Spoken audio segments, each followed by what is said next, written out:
En un siglo marcado por derrumbes y desolación, cuando las antiguas ciudades romanas se vaciaban y las vías que alguna vez brillaron en el imperio se convertían en ruinas, el mundo entero estaba sobrecogido por el miedo. De todas partes irrumpían pueblos extranjeros, trayendo consigo guerras interminables y terror, mientras el Imperio Romano de Occidente se tambaleaba bajo el peso de su propia decadencia, perdiendo tierra tras tierra, y dejando sus fronteras a merced del fuego y de la espada.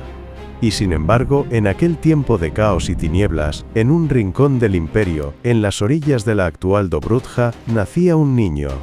Su destino no sería el de quedar como un simple anónimo entre las ruinas, sino el de ser llevado entre los bárbaros, aprender sus secretos y su crueldad, para después volver contra ellos con la fuerza de Roma. Desde ese rincón del mundo, olvidado por los dioses, se alzaba el hombre que habría de enfrentarse al enemigo más temido de su época. Esta es la historia verdadera de Flavio Aecio, el general nacido en lo que hoy es Rumania, recordado por la historia para siempre como el último gran romano. Capítulo 1. La sombra de Roma y los comienzos de Aecio. Al inicio del siglo V, el mundo romano todavía parecía un imperio poderoso, pero no era más que la sombra de una grandeza pasada. Los caminos, antaño recorridos por legiones en marcha, eran ahora transitados por caravanas de refugiados. Las ciudades, antes orgullosas, se vaciaban. Sus murallas servían más como refugio de pobres que como bastiones de defensa. Incluso en el corazón de Italia, el temor y la incertidumbre se sentían a cada paso. Bajo la apariencia de grandeza de la Roma occidental, se ocultaba la fragilidad de un mundo que se desmoronaba lenta pero inexorablemente. Los emperadores eran cada vez más jóvenes, más impotentes, y el poder real estaba en manos de los generales. El Senado, otrora foro que dominaba el mundo, se había convertido en una asamblea de aristócratas preocupados más por sus riquezas que por la salvación de Roma. En las fronteras, soldados mal pagados, aliados bárbaros inestables y comandantes corroídos por ambiciones ocultas trataban de contener una ola que parecía imparable. Desde las estepas, los hunos hacían temblar la tierra con sus manadas de caballos. Desde el norte y el oeste, godos, vándalos y francos acechaban cualquier signo de debilidad. Este era el mundo en el que nacían los hijos de una nueva generación, que ya no conocía la gloria de Roma, sino más bien el miedo, la ruina y la traición. En las provincias danubianas, allí donde el río desemboca en el Mar Negro, la vida era aún más dura. Las guarniciones vivían bajo asedio permanente, las aldeas ardían en cada incursión, y los habitantes sobrevivían con un pie en el mundo romano, y el otro en el mundo bárbaro. Y sin embargo, incluso allí, en los márgenes del imperio, nacía un niño destinado a crecer de forma distinta a los demás. Su padre, Gaudencio, era un general respetado de Roma. Su madre, una noble italiana de alto rango.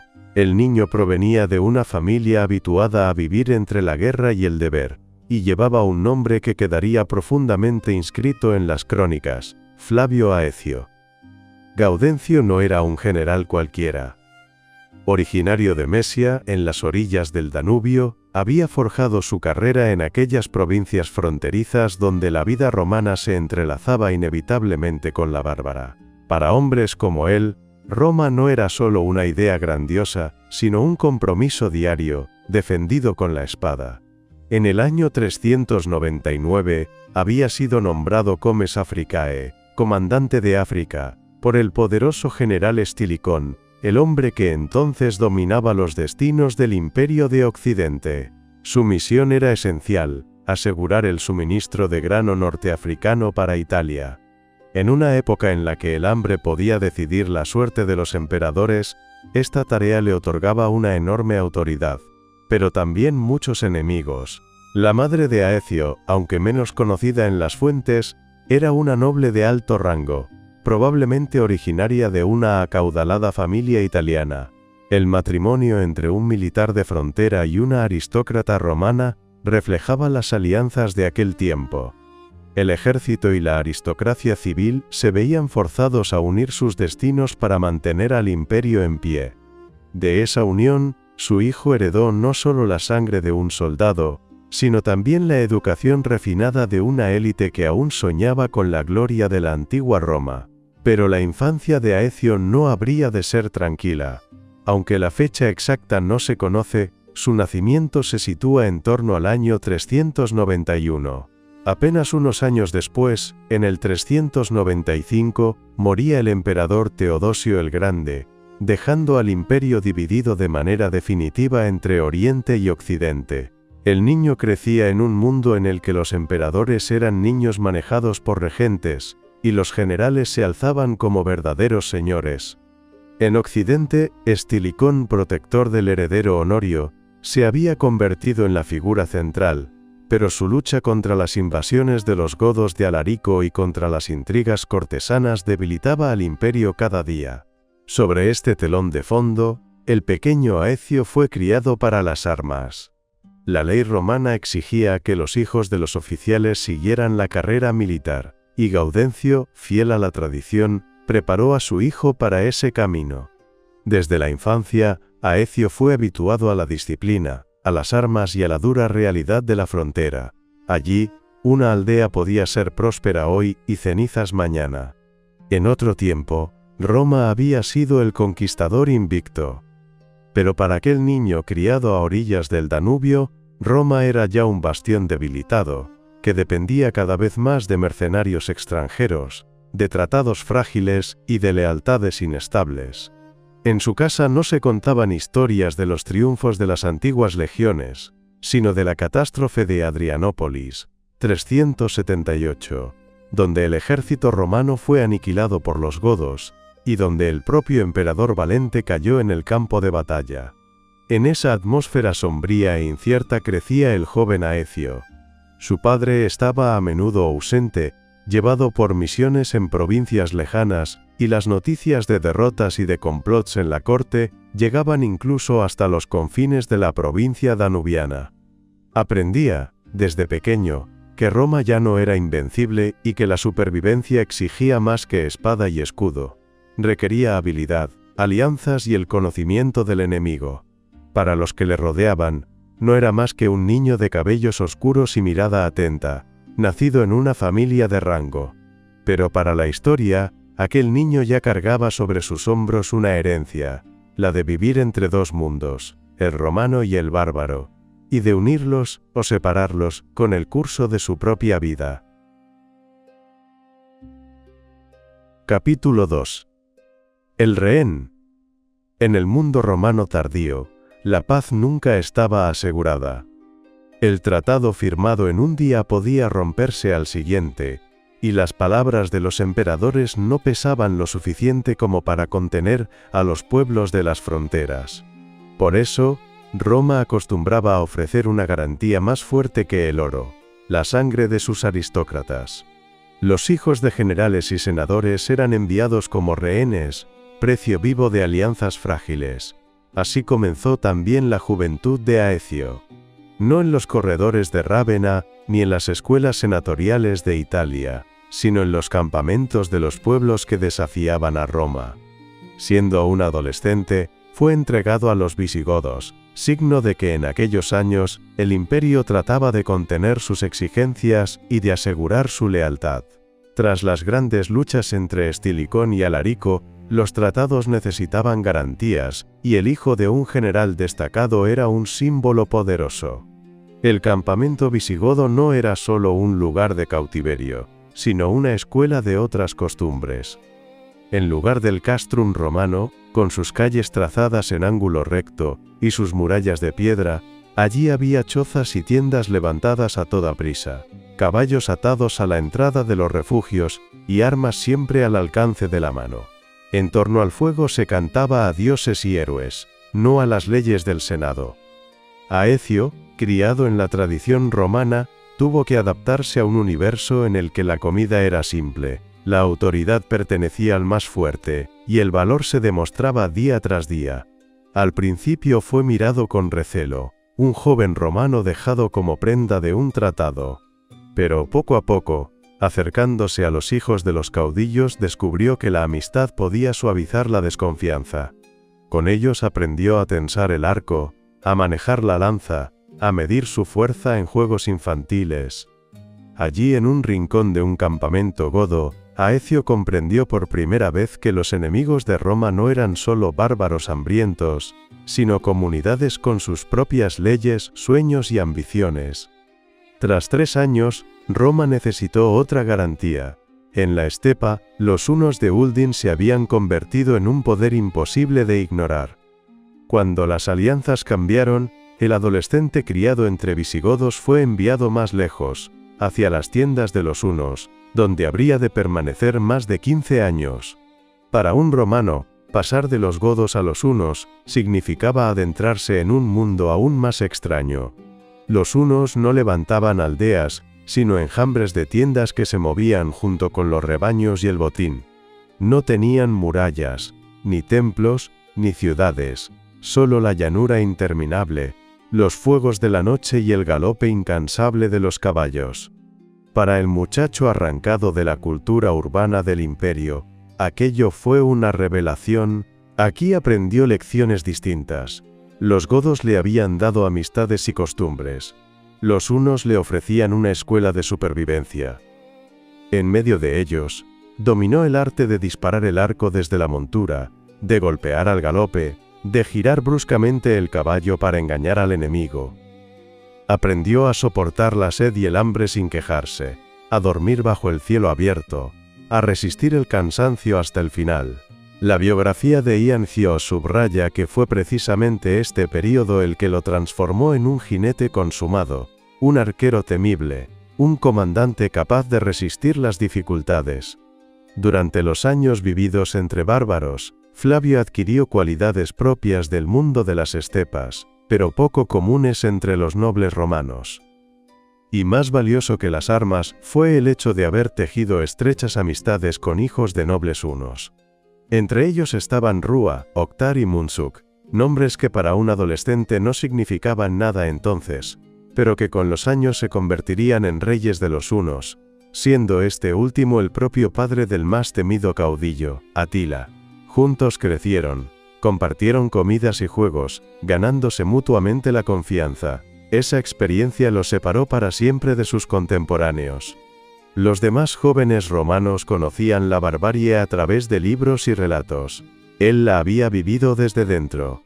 Sabía cómo pensaban los godos, cómo planeaban los hunos, qué valoraban y qué despreciaban. Siendo muy joven absorbía influencias con facilidad y se adaptaba instintivamente.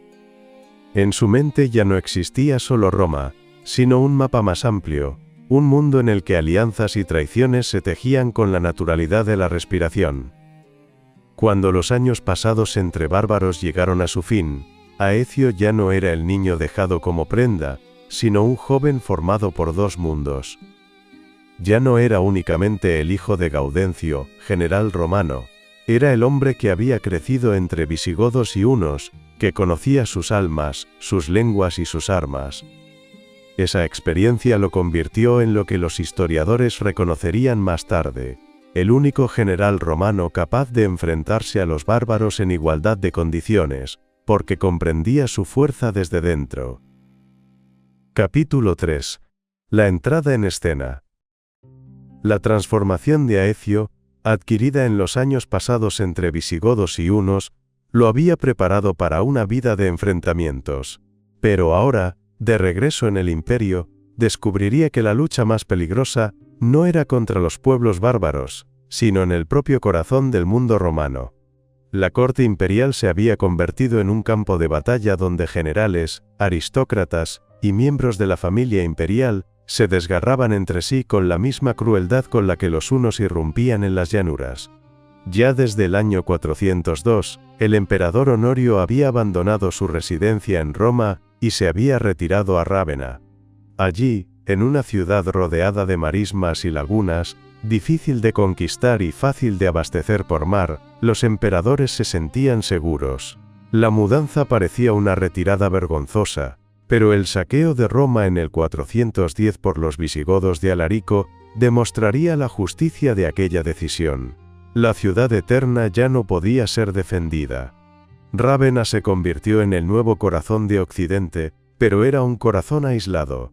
Quien entraba en sus murallas no encontraba la antigua fuerza de Roma, sino sospecha, intriga y un temor permanente a la traición.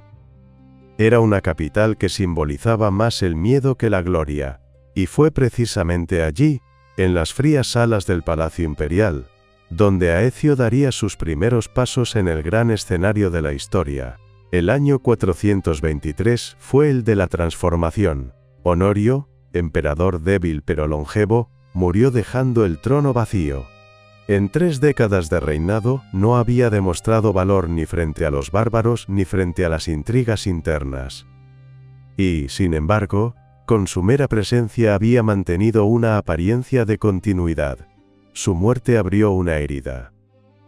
En Oriente, Gala Placidia, hermana de Honorio, y viuda del emperador Constancio III, reclamaba el trono para su hijo Valentiniano, un niño de apenas unos años.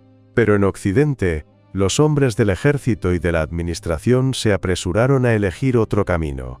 Sin esperar a Constantinopla, proclamaron emperador a un alto funcionario llamado Juan. El usurpador Juan, carente de sangre imperial, necesitaba el apoyo del ejército para legitimar su trono. Entre sus generales se encontraba Aecio, el joven que regresaba de su exilio bárbaro. Para Juan, era un aliado valioso. Traía consigo no solo una experiencia militar poco común, sino también vínculos vivos con los hunos, en quienes Roma podía apoyarse en momentos críticos. Al mismo tiempo, las facciones en torno al trono se alzaban unas contra otras y se desgarraban. Castino era el jefe supremo del ejército, pero su falta de tacto y su arrogancia le habían granjeado la enemistad de muchos comandantes. Bonifacio, su rival, se había ganado un sólido renombre en África, donde mantenía correspondencia con nada menos que Agustín de Hipona. A diferencia de Castino, Bonifacio era respetado tanto por los soldados como por la población. Un año antes de la muerte de Honorio, en el 422, el ejército romano había sido enviado a Hispania para luchar contra los vándalos. Al mando estaban Castino y Bonifacio, dos generales tan ambiciosos como incapaces de colaborar. Antes de iniciar la campaña, ambos discutieron y se separaron, y el resultado fue un desastre.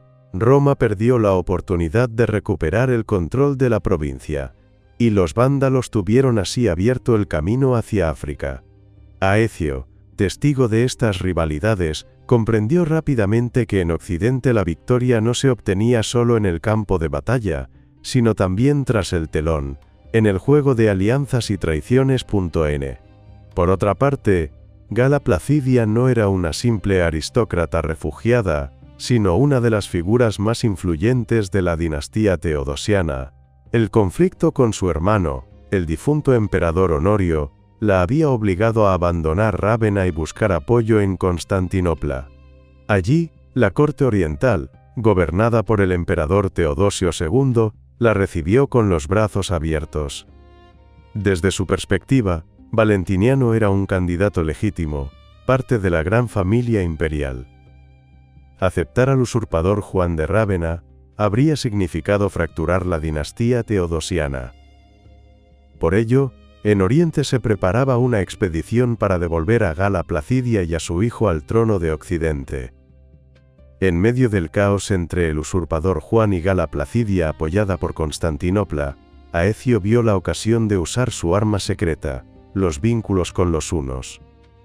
Era el único que podía poner en juego ejércitos bárbaros dispuestos a luchar por Roma, pero que lo respetaban a él más que al propio emperador. De esta manera, Aecio se convirtió rápidamente en una pieza esencial de la política imperial, siendo enviado por Juan a negociar el apoyo huno contra Constantinopla. Aquella misión lo colocaba en el centro de atención. De repente, el joven ex-rehén se transformaba en el hombre del que dependía el destino de un imperio. Las negociaciones no fueron fáciles, pero el simple hecho de que Aecio hablara su lengua y entendiera su modo de pensar lo cambió todo. los hunos aceptaron enviarle un ejército, dispuesto a luchar por la causa de Juan. Sin embargo, la historia no esperó a Aecio. Antes de que regresara de la estepa, Constantinopla ya había enviado una poderosa expedición. Juan fue derrotado, capturado y ejecutado de manera cruel, con la boca amordazada y la mano cercenada en la plaza pública, ejemplo para todos los que osaran desafiar a la dinastía teodosiana. En Rávena, Gala Placidia había reinstalado su poder, y el pequeño Valentiniano era preparado para el trono. Puede decirse que cualquiera en la posición de Aecio habría estado perdido. El hombre del usurpador, el emisario de Juan ante los hunos, a los ojos de la emperatriz, era un traidor que merecía la muerte. Pero Aecio no volvió solo. Se presentó a las puertas de Rávena acompañado de un ejército de jinetes sombríos, con armaduras extrañas, alineados en filas interminables, con miradas frías y arcos tensados. El palacio enmudeció al darse cuenta de que aquel joven romano regresado de la estepa traía consigo el propio espanto del imperio. En ese instante, nadie podía alzar el hacha del verdugo sobre él sin arriesgarse a desatar la furia de los bárbaros sobre la capital. Gala Placidia lo recibió con frialdad, pero su mirada cortante escondía una verdad dolorosa: dependía de él. Solo Aecio podía enviar de vuelta a aquel ejército extranjero, solo él podía evitar una guerra en suelo italiano. La negociación no fue una súplica, sino un enfrentamiento silencioso, la emperatriz coronada con la legitimidad de la sangre teodosiana frente al joven general escoltado por las lanzas de la estepa. Al final, la política venció al orgullo. Los hunos fueron enviados de regreso a las estepas, y Aecio recibió a cambio lo que parecía increíble: reconocimiento y poder. Así, quien un día antes había estado al borde de la condena, se convirtió en Magister Militum per Gallias, comandante supremo del ejército en la Galia. Capítulo 4. Los ejércitos del mundo europeo al final de Roma. Cuando Aecio vistió el manto de comandante de los ejércitos romanos en la Galia, el mundo militar en el que entraba ya no era el de las grandes legiones de antaño. Ya no existían cohortes de decenas de miles de hombres marchando al compás sobre carreteras rectas como una espada. El ejército romano se había visto obligado a adaptarse a los escasos recursos de la época y a la presión incesante de los bárbaros. A lo largo de las fronteras del Rin y del Danubio se encontraban los limitanei, soldados ligados a la tierra, mitad campesinos, mitad guerreros. Ellos defendían los castella de frontera, vigilaban los caminos, y daban la alarma cuando las oleadas bárbaras se acercaban. No eran pagados con el oro que se escurría hacia los aristócratas de Rávena, sino más bien con tierras, cereales y promesas. Para ellos, la guerra era más una carga repetida que un llamado glorioso. Tras ellos, en el interior de las provincias, aguardaban los comitatenses, los ejércitos de maniobra, mejor armados, pero nunca suficientes en número. Estas tropas móviles eran enviadas allí donde surgía el peligro, hoy en la Galia, mañana en Hispania, pasado mañana en Italia. Cansados de caminos, mal alimentados pero disciplinados, formaban la columna vertebral de Occidente. Por encima de todos estaba un general supremo, el Magister Utriusque Militiae, comandante de ambas armas, infantería y caballería. Un título que sonaba majestuoso, pero que en realidad era llevado por hombres atrapados en intrigas, dispuestos a traicionar a sus emperadores por poder. Tras la catástrofe de Adrianópolis, donde en el 378 las legiones fueron aplastadas por los godos, los romanos temían las batallas campales. Ya no buscaban la victoria resplandeciente en el campo de batalla, sino la supervivencia. Su estrategia era de desgaste, bloqueos, asedios, tratados repetidos. Detrás de esta prudencia se escondía, sin embargo, una realidad cruel. Roma ya no podía permitirse perder un ejército entero, porque no tenía con qué reemplazarlo. En contraste, el mundo bárbaro vivía la guerra de otra manera. visigodos, vándalos, burgundios, francos. Cada tribu reunía a su ejército bajo la forma de una multitud de guerreros extraídos de aldeas y clanes. La mayoría eran campesinos armados con lanza y escudo, pero en medio de ellos se encontraba el comitatus, la guardia personal del caudillo, hombres unidos por un juramento de lealtad, dispuestos a morir por su líder. Ellos eran los profesionales de la guerra bárbara, los mejores luchadores y los mejor armados. Su equipo era simple, pero eficaz: lanzas pesadas para arrojar, hachas de guerra como la famosa francisca, escudos de madera reforzada. La espada era rara y reservada a los nobles, pero su fuerza residía en la movilidad y en el valor de atacar de frente, con una furia que los romanos contemplaban a menudo con temor. Los hunos eran, sin embargo, otra cosa. No se movían en tribus lentas, sino en enjambres de jinetes, atravesando llanuras y ríos con una rapidez desconocida para los romanos. El arco corto, disparado desde la montura, era su arma suprema. Podían golpear a distancia y retirarse antes de que el enemigo llegara hasta ellos. Para los soldados encadenados a la disciplina de la infantería, aquella táctica era un enigma, una pesadilla. En cada enfrentamiento, estos mundos distintos se miraban a los ojos. De un lado los romanos, con sus uniformes aún reconocibles, con escudos y armaduras fabricados en los talleres imperiales, con generales que leían mapas y enviaban órdenes.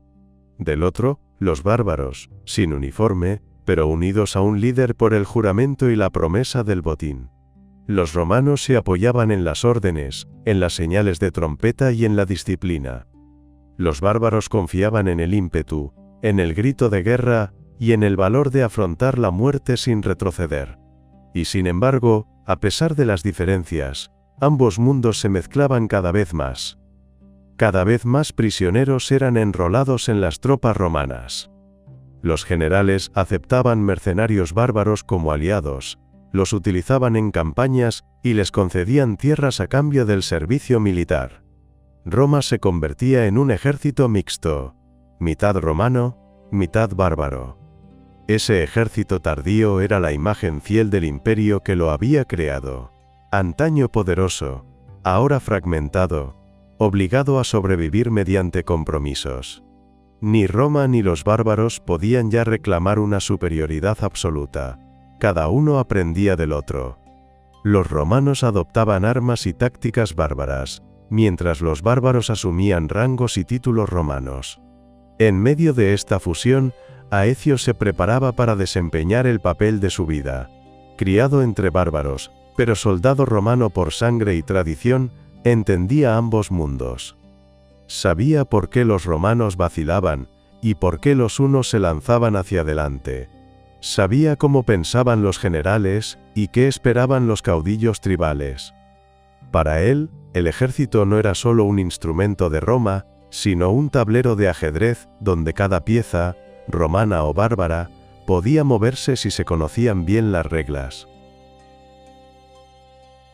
Capítulo 5. Magister Militum per Gallias. El cargo que Aecio había recibido parecía una recompensa, pero era al mismo tiempo una trampa. Magister Militum per Gallias, comandante supremo del ejército en la Galia, un título grandioso, detrás del cual se escondía una misión casi imposible. La Galia ya no era la provincia rica y segura de los tiempos de César. Era ahora un mosaico de territorios desgarrados por guerras, donde el poder de Roma era cuestionado por cada tribu y por cada aliado que se sintiera lo bastante fuerte como para no obedecer al emperador. Los visigodos habían levantado su reino en el sur, los francos dominaban las riberas del Rin, los burgundios se afianzaban en Lyon, y las llanuras estaban infestadas de grupos de alamanes y de bandas de mercenarios errantes. En tales condiciones, enviar a un general romano a restablecer el orden era más una condena que una promoción. Sobre todo porque el nombre de Gaudencio pendía como un fantasma sobre la Galia. El padre de Aecio había sido asesinado precisamente por las tropas que debía comandar. Aecio lo sabía todo. Sabía que los soldados no lo miraban con confianza, y que los nobles de Rávena lo sospechaban de alianzas dudosas con los hunos. Sabía que Gala Placidia lo había enviado allí más para apartarlo de la capital que para honrarlo con una misión. Pero en aquel aparente exilio, Aecio vio la oportunidad de construir su propia base de poder. Sobre el papel, sus recursos parecían impresionantes. La Notitia Dignitatum enumera para la Galia legiones de infantería comitatense, auxilia palatina, caballería pesada y ligera, desplegadas entre Arles, Treveris y las llanuras del Rin. En total, quizá 30.000 o incluso 40.000 hombres, pero la realidad era otra: algunos soldados no habían recibido paga en meses. Los equipos eran viejos, los escudos estaban rotos, las espadas melladas. Las guarniciones de las fronteras se habían reducido, y las tropas móviles se desgastaban en cada campaña. En cambio, en medio de esa debilidad, Aecio contaba con algo único: los Bucelari, su guardia personal, formada en gran parte por hunos, eran sus hombres, no los de Roma. Juraban fidelidad a Aecio, no a la emperatriz de Rávena. Esa guardia lo hacía peligroso para sus enemigos, e indispensable para sus aliados. En una época en que la lealtad era una mercancía rara, Aecio tenía a su alrededor una fuerza pequeña, pero inquebrantable. Los primeros pasos de Aecio fueron enfrentarse a los visigodos. Tras el saqueo de Roma en el 410, estos se habían asentado en el sur de la Galia, con capital en Tolosa. Durante la guerra civil, habían aprovechado la debilidad de Roma para ampliar su control. Aecio debía recordarles quién era el verdadero señor. Las campañas contra ellos no fueron fáciles. Los visigodos ya no eran una simple banda de migrantes, sino un reino en formación. Pero Aecio sabía cuándo golpear y cuándo negociar. A veces con flechas y lanzas, otras con tratados y promesas, logró detener su avance y limitar sus territorios. Los francos del Rin fueron la segunda prueba. Sus tribus, unidas solo por el orgullo del nombre, realizaban incursiones más allá de la frontera, saqueaban aldeas y capturaban ciudades. Aecio los enfrentó en combate y demostró que Roma aún tenía dientes. Hughes señala que, gracias a estas campañas militares, el joven general consiguió estabilizar en gran medida la situación en la Galia, consolidando al mismo tiempo su prestigio ante quienes vieron en él a un líder resuelto, capaz de estar allí donde estaba el peligro. Pero el genio de Aecio no se mostró solo en el campo de batalla, sino también en la manera en que manejó las alianzas. Sabía que no podía derrotar por sí solo a todos los pueblos de la Galia, así que a unos los golpeó, a otros los atrajo a su lado. Los burgundios, por ejemplo, recibieron tierras a cambio de su lealtad, convirtiéndose en aliados provisionales. Con los visigodos firmó tratados que les reconocían el dominio sobre ciertas regiones, pero que les exigían apoyo militar en campañas comunes.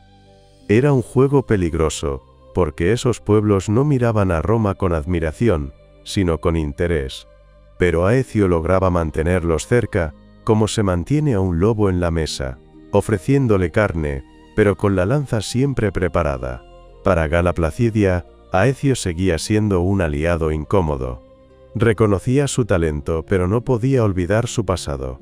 Hombre de Juan, negociador con los hunos, respaldado por fuerzas extranjeras. En Rávena, otros generales acechaban sus errores. Félix, comandante en Italia, y Bonifacio, gobernador de África, cada uno con sus propias ambiciones. Los años 425 a 430 fueron para Aecio un período de consolidación.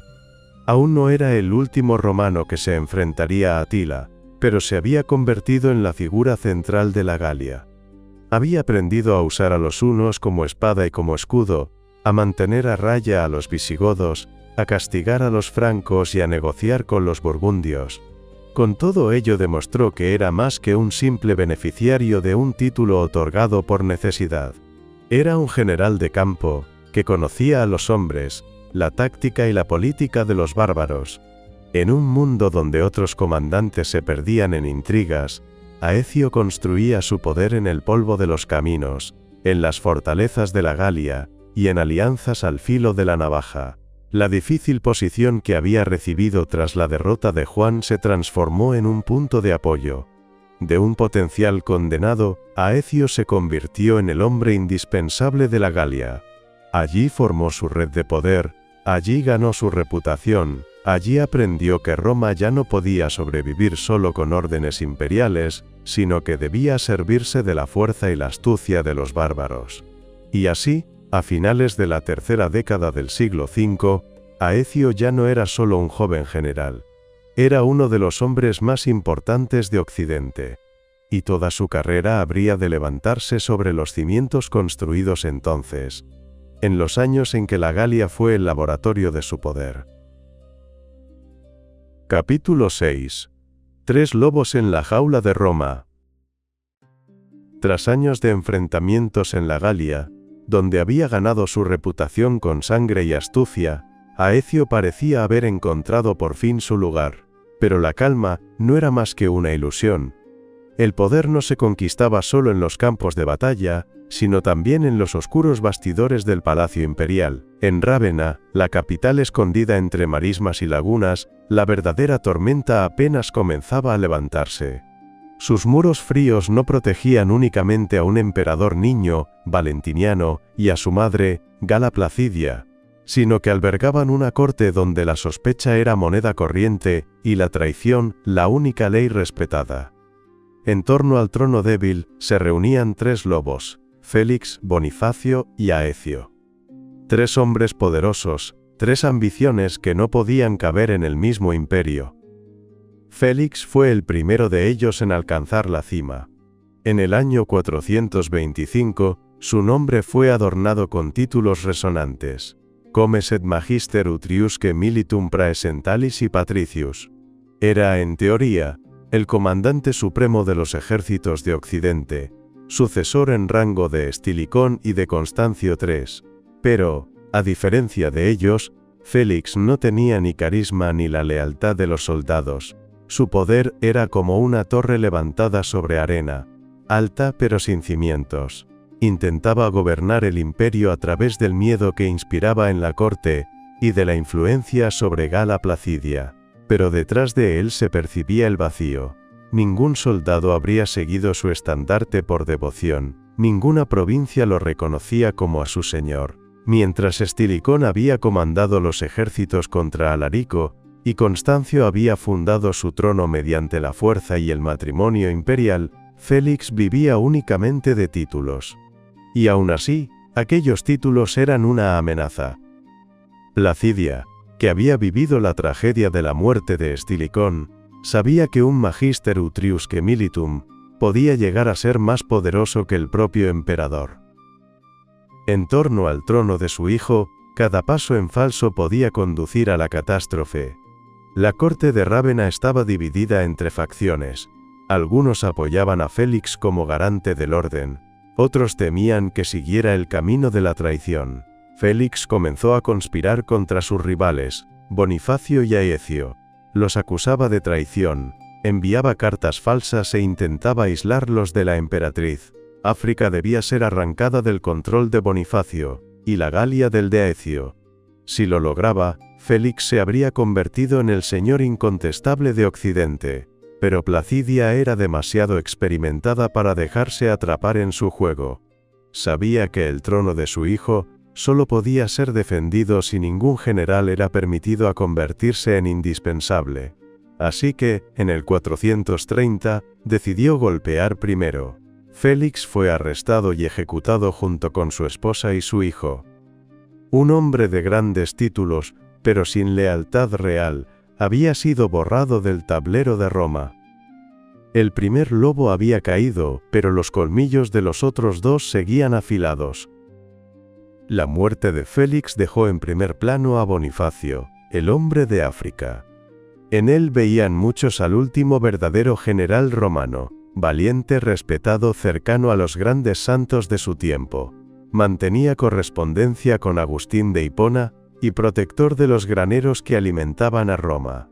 África era la clave de la supervivencia de Occidente, y Bonifacio parecía el señor indiscutible de aquella provincia. pero ni él estaba a salvo de las intrigas. Durante años, Félix le había enviado mensajes falsos, tratando de enemistarlo con Gala Placidia. Bonifacio llegó a creer que la emperatriz preparaba su ruina y, atrapado entre la sospecha y el temor, dudaba en enviar tropas en apoyo de Rávena. Aquella ruptura costaría caro al imperio. En el 429, los vándalos de Genserico cruzaron el estrecho de Gibraltar y entraron en África, aprovechando el caos entre Bonifacio y la corte imperial. En esos años, Bonifacio se convirtió en símbolo de la tensión que desgarraba al imperio. Un general leal pero envenenado por la desconfianza. Un señor de África, pero aislado de su propia capital. Mientras tanto, Aecio permanecía en la Galia. En apariencia marginado, en realidad fortalecido por su red de poder y por los Bucelari unos que le eran devotos. Su nombre se pronunciaba con temor en Rávena, demasiado ligado a los bárbaros, demasiado joven, demasiado peligroso. Para Placidia, Aecio era un aliado incómodo, pero imposible de eliminar. Tenía un ejército propio, el apoyo de los hunos, y sabía jugar el juego de las alianzas. Tras la muerte de Félix, él y Bonifacio quedaron como los dos únicos lobos verdaderos de Roma. Su rivalidad era inevitable. En el año 432, las tensiones acumuladas en el seno del Imperio de Occidente estallaron en confrontación abierta. Tras la ejecución de Félix, Gala Placidia debía elegir a quién apoyar para la jefatura de los ejércitos. Su elección fue Bonifacio. A pesar de las intrigas de años anteriores, a los ojos de la emperatriz, él era el comandante de confianza, más fácil de controlar que Aecio, y con un prestigio sólido entre los soldados. Para Placidia, el equilibrio en Rávena no podía mantenerse mientras Aecio consolidaba su poder en la Galia y se apoyaba en tropas extranjeras. Así, en el 432, Bonifacio fue llamado a Italia y enviado contra Aecio. Los dos ejércitos se enfrentaron en una batalla decisiva. Hughes señala que el resultado fue claro. Bonifacio salió victorioso y Aecio se vio obligado a retirarse. La victoria, sin embargo, no trajo estabilidad. Durante el combate, Bonifacio resultó gravemente herido. La tradición transmitida por algunas fuentes habla de un duelo directo entre los dos comandantes, en el que el propio Aecio habría herido a Bonifacio. Lo cierto es que la herida fue lo bastante grave como para causarle la muerte poco después de la batalla. La desaparición de Bonifacio volvió a alterar el equilibrio del poder. Su yerno, Sebastián, intentó heredar el mando y la influencia política, pero carecía tanto de la autoridad como del respeto de los ejércitos. Mientras Sebastián era marginado, Aecio, aunque derrotado en el campo de batalla, seguía con vida. Para Roma, la consecuencia fue amarga. La guerra civil entre sus generales había debilitado aún más al imperio, y al final ninguno de los rivales obtuvo una victoria plena. Bonifacio perdió la vida, y Aecio, todavía presente, aguardaba el momento oportuno para regresar. Capítulo 7. Aecio, el líder sin rival. La muerte de Bonifacio en el 432 no trajo paz, sino un nuevo vacío de poder. Quien se apresuró a llenarlo fue su yerno, Sebastián. Apoyado en el lazo familiar y en la herencia de los ejércitos de su suegro, Sebastián se presentó como el nuevo comandante de Occidente. Pero, a diferencia de Bonifacio, le faltaba el prestigio ganado en años de combates. Los soldados lo veían como a un heredero circunstancial, no como a un auténtico líder. Mientras Sebastián intentaba instalarse en la corte, Aecio se encontraba en la situación más difícil de su carrera. Había sido derrotado por Bonifacio, y la corte de Rávena lo consideraba un rival vencido, pero Aecio seguía con vida y aún conservaba su arma secreta, sus amistades entre los bárbaros. Mientras Sebastián afirmaba su autoridad en Italia, Aecio abandonó la escena imperial y partió en busca de apoyo más allá de las fronteras. A los ojos de la corte parecía un hombre acabado. En realidad era el inicio de un regreso espectacular. El primer paso fue refugiarse entre los visigodos. Desde los años pasados como rehén, Aecio había establecido lazos de amistad con los hijos de los caudillos visigodos, y ahora los utilizó para encontrar cobijo. Pero los visigodos no eran aliados estables. Por eso, Aecio se volvió hacia el apoyo más seguro que tenía: los hunos.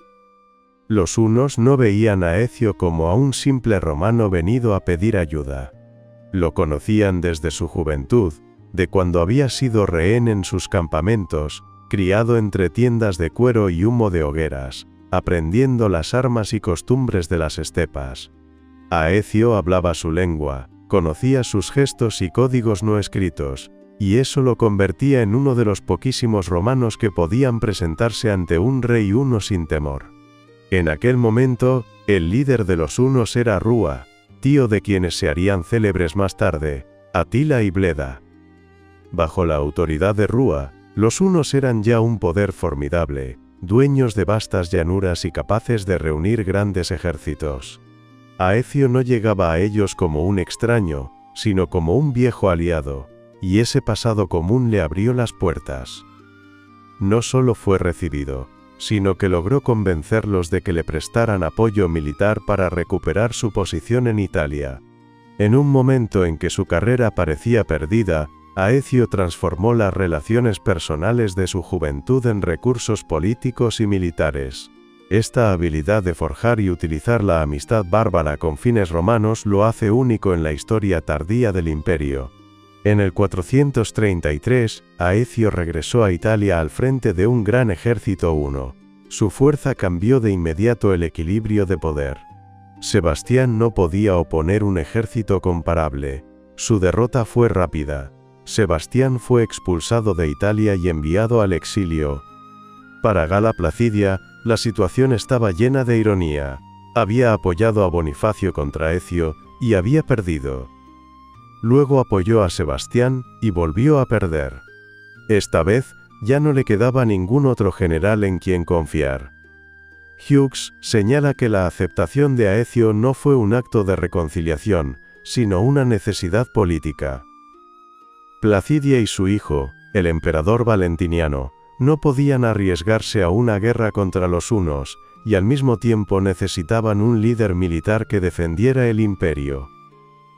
Aecio era la única opción que quedaba. Así, tras la caída de Sebastián, Aecio recibió el cargo de Magister Militum Praesentalis. Pero esta vez el contexto era distinto, ya no existía ningún rival de alto rango. Bonifacio había muerto, Félix había sido ejecutado, Sebastián había desaparecido en el exilio. Aecio se alzaba ahora como el único comandante supremo de Occidente, el hombre sin el cual el trono de Valentiniano no podía sobrevivir. Para reforzar su posición, Aecio dio un paso decisivo: el matrimonio con la viuda de Bonifacio, Pelagia. Ella era una mujer de origen bárbaro, probablemente godo, y había sido primero arriana antes de convertirse a la fe nicena. Como esposa de Bonifacio, Pelagia había adquirido una considerable fortuna y una red de partidarios. La tradición transmitida por Marcellino Comes menciona que Bonifacio, en su lecho de muerte, habría pedido a su esposa que se casara con Aecio. Sea que este episodio refleje la realidad o sea solo una justificación posterior, lo cierto es que el matrimonio tuvo lugar, y que fue un acto político con consecuencias decisivas. Con esta unión, Aecio ganó no solo la fortuna de Pelagia, sino también a los Bucellari, la guardia personal de Bonifacio. De este modo, unió bajo su propio mando tanto los recursos heredados de su rival, como las fuerzas que había traído de la estepa. En el 434, Aecio ya no tenía adversarios de su mismo rango en Occidente. Este es el momento en que se convierte verdaderamente en el líder incontestable de los ejércitos imperiales. Roma occidental, en declive, había encontrado en él al único hombre capaz de contener tanto a los rivales internos como a los pueblos bárbaros que amenazaban las fronteras. En los años siguientes, Aecio desempeñaría el papel central en todos los grandes acontecimientos del imperio: las negociaciones con los vándalos, las luchas contra los visigodos, y finalmente, la confrontación con Atila. La escena había quedado despejada de rivales. Félix y Bonifacio estaban muertos. Sebastián había desaparecido, y Aecio, el niño nacido más de 40 años atrás en la actual Dobruja, se había elevado, mediante la fuerza y las alianzas, como el líder supremo de Occidente. Capítulo 8. La caída de África. Mientras Roma se consumía en rivalidades internas y los generales se despedazaban por el poder, en el sur del Mediterráneo se alzaba una tormenta que golpearía el corazón económico del Imperio de Occidente. Más allá de las intrigas y de las luchas por el control de la corte de Rávena, la realidad cruda era que todo un continente dependía de una sola provincia, África Proconsularis. Y precisamente esa provincia, la más rica y la fuente más segura de alimentos e ingresos para Occidente, estaba a punto de perderse. Para los romanos, África significaba sobre todo la parte norte del continente, la provincia con centro en Cartago. Su suelo fértil, sus abundantes cosechas y sus rutas comerciales hacían de África no solo un territorio próspero, sino también el principal granero de Roma. 2/3 del trigo consumido en la capital imperial provenían de allí. Egipto, que antaño había sido la fuente tradicional de suministros, estaba ahora bajo la autoridad de Constantinopla, lo que dejaba a Roma completamente dependiente de los transportes africanos. Al mismo tiempo, África generaba enormes ingresos fiscales.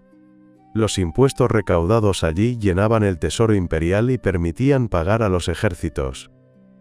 En otras palabras, sin África, el Imperio de Occidente no tenía alimento para la población urbana, ni dinero para los soldados.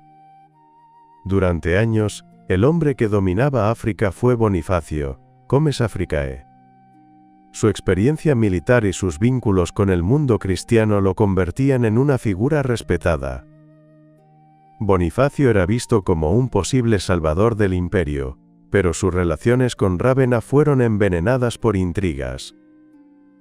Félix, su rival, consiguió convencer a Bonifacio de que la emperatriz Gala Placidia deseaba su muerte. La sospecha se profundizó, y Bonifacio comenzó a comportarse como un líder aislado, rehusando enviar tropas en apoyo de la corte.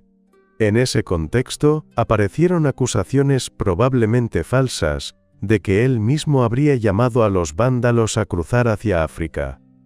Fuera cual fuese la verdad, lo cierto es que en el 429 los vándalos, liderados por el rey Geiserico, cruzaron desde Hispania a África. Era el inicio de una tragedia. Los vándalos eran un pueblo germánico que se había establecido inicialmente en Hispania, pero que, empujado por la presión de los visigodos, y atraído por las riquezas de África, atravesó el estrecho de Gibraltar junto con sus aliados, los alanos. Al frente de ellos estaba Geiserico, uno de los líderes más temibles de la época. Descrito por las fuentes antiguas como un hombre incansable, astuto y falto de escrúpulos, Geiserico transformó a un pueblo errante en un reino poderoso. En África encontró el terreno ideal. Una provincia rica, mal defendida y dividida por las luchas internas de los romanos. Los primeros choques mostraron de inmediato la debilidad de la defensa romana. El ejército local era reducido, y los refuerzos enviados desde Constantinopla no lograron cambiar la situación. Los vándalos obtuvieron victorias, se instalaron en amplios territorios, y comenzaron a dejar su huella sobre la provincia. Tras la muerte de Bonifacio en el 432, herido en la batalla contra Aecio y desaparecido de la escena justo cuando más se le necesitaba, África quedó sin un líder militar coherente. El vacío de poder fue aprovechado por Geiserico, que consolidó su dominio. En los años siguientes, los vándalos avanzaron de manera constante. Los romanos, carentes de un mando unificado, no lograron detener su marcha. Geiserico impulsó además un cambio social. Los nobles romanos y el clero católico fueron perseguidos y reemplazados por aristócratas vándalos y obispos arrianos. La provincia comenzaba a transformarse, perdiendo su carácter romano. Los intentos de contraofensiva fracasaron. Las tropas locales, mal equipadas, no podían rivalizar con el ejército vándalo. y el apoyo traído desde Oriente no alteró la situación. África, antaño estable y segura, se había convertido en un campo de batalla perdido. El momento decisivo llegó en el 439. Ese año, Keiserico marchó contra la capital de la provincia, Cartago. La ciudad era próspera, pero su defensa era casi inexistente. Aecio, ocupado entonces en campañas en la Galia contra los visigodos, no podía intervenir. El ejército local no resistió. En un asedio rápido y devastador, Cartago cayó. La pérdida de Cartago fue un desastre de enormes proporciones. El imperio no perdía solo una ciudad, sino el centro económico de África, su principal puerto y su capital administrativa. A partir de ese momento, Geiserico y los vándalos se convirtieron en los señores indiscutibles de África Proconsularis. Los efectos fueron inmediatos y dramáticos. Roma ya no podía ser abastecida con regularidad. 2/3 del trigo de la capital provenían de África, y sin esos envíos la población urbana comenzó a sufrir. Además, la pérdida fiscal fue inmensa. Los ingresos que sostenían a los ejércitos desaparecieron, y el tesoro imperial se vació rápidamente. La historia muestra que, tras el 439, el Imperio de Occidente nunca volvió a recuperarse. La pérdida de África fue equivalente a una condena financiera. Ante esta realidad, Roma no tuvo otra opción que buscar la paz. En el 442, el emperador Valentiniano III y su madre, Gala Placidia, firmaron un tratado con Geiserico. El tratado oficializaba la pérdida de África Proconsularis y de Cartago. Los vándalos recibían el control de las provincias más ricas, mientras los romanos conservaban solo algunas regiones marginales y más pobres. Para garantizar el cumplimiento de la paz, el hijo de Geiserico, Hunerico, fue enviado como rehén a la corte romana. Geiserico se comprometía a enviar un tributo regular, casi con certeza en forma de trigo, pero era un consuelo escaso. La realidad era que el imperio reconocía mediante el tratado el derrumbe definitivo de su poder en África. Capítulo 9. Las lluvias antes de la tormenta. Tras la firma del tratado del 442, el Imperio Romano de Occidente entró en una nueva etapa. La pérdida de África Proconsularis y de Cartago había sido reconocida oficialmente, y las provincias que permanecían bajo dominio romano eran pobres y marginales. Sin embargo, la paz con los vándalos aportaba algo esencial: el fin de un conflicto costoso y un respiro para reorganizarse. Pero la realidad era sombría. Sin África, Roma había perdido su fuente más importante de alimentos e ingresos. La ciudad dependía ahora de envíos reducidos desde otras provincias o, paradójicamente, incluso del trigo entregado como tributo por los vándalos.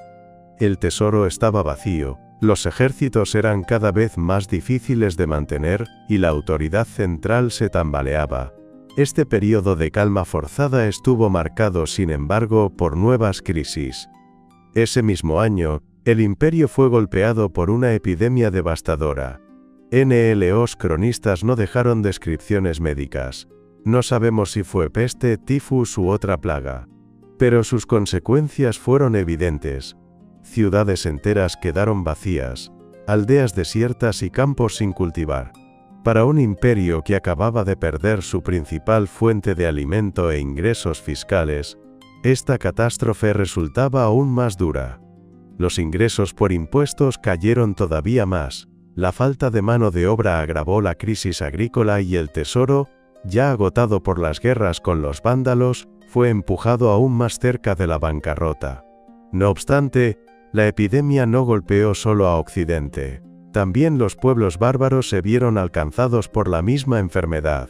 Vándalos en África, visigodos en la Galia, suevos en Hispania, incluso las comunidades hunas sufrieron sus estragos. Paradójicamente, esto mantuvo una especie de equilibrio. Aunque Roma estaba debilitada, ningún adversario era lo bastante fuerte como para aprovecharse de inmediato.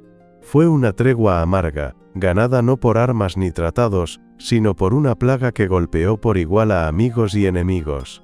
Cuando la epidemia se extinguió, el imperio no recuperó la calma, sino que reabrió sus viejas heridas.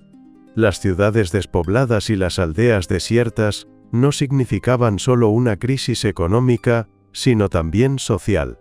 Los campesinos que sobrevivieron se enfrentaban a cargas insoportables, campos sin cultivar, impuestos que debían pagarse pese a las ruinas, y la falta de protección imperial frente a las incursiones bárbaras. De esta tensión renació un viejo problema de la Galia: las Vacaudae.